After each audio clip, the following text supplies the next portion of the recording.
Hi, welcome back. We're studying waves, which are, of course, disturbances caused by particles of a medium vibrating to send energy from place to place. We've recently learned a neat piece of terminology called a wave front. And a wave front is a kind of collective name for a group of wave crests described all together. We use it often to describe what's happening due to a wave in the environment. What I'd like to look at today is something called natural frequency. And to show you what I mean by natural frequency, I'm going to play you three sounds. Ready? Here comes the first, and here's the second, and now the third. Could you tell which one was steel, which one was glass, and which one was wood?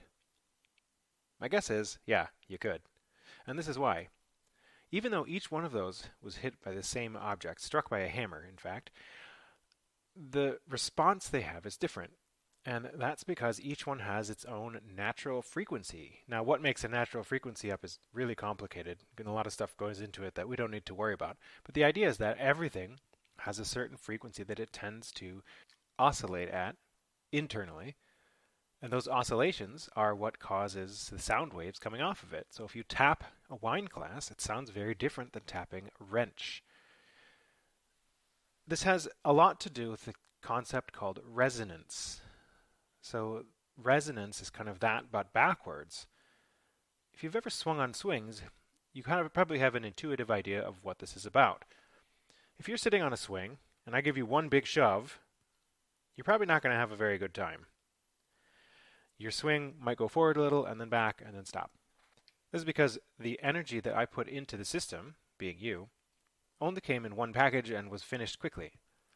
If you want to have fun on swings, you don't need one big dose of energy. You need a lot of small ones. You need to add energy in small, discrete chunks and at specific times. Every time you swing back, you want a small push forward, and those buildup of all those gentle little pushes put together add to a large amplitude swing and fun.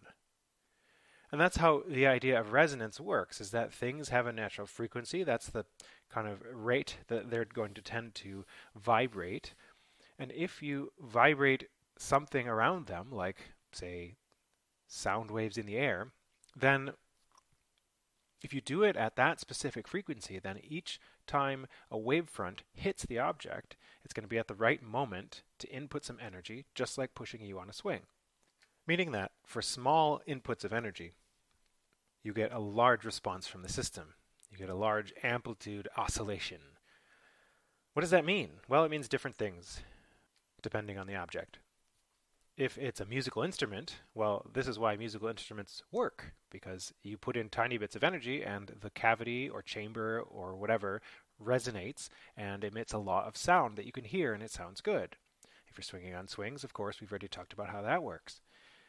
You may have heard of an urban legend about being able to sing a note loud enough that you can break wine glasses. Well, it's not about being super high-pitched. It's not even really about being super loud. What it's about is resonance. This is actually true. You can do this. If you can sing at exactly the perfect pitch to hit the resonant frequency of a glass, the glass itself will vibrate or oscillate back and forth so much that it will shatter. You can do this. I'll show you a video of this, and you can try it at home if you want to. It's tough, but doable. So let's wrap up with a little review question. So there's a firehouse with a siren going, constant frequency sound being produced on top of it. Compared to the frequency that it's producing, the frequency observed by you approaching the firehouse would be lower, higher, or the same.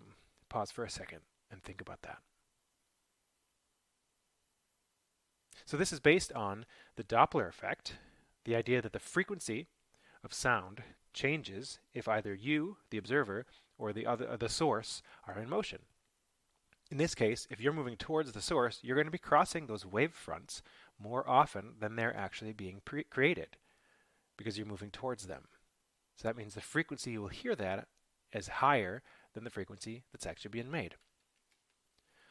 Finally, a question about watching Interstellar. So you're sitting there, innocently watching Interstellar in your living room, when a scoundrel pepper sprays you, oh no, and runs off with your motorcycle keys.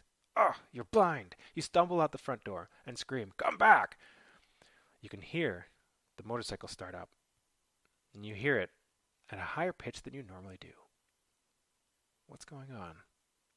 Pause it for a second. Read these. See what you think.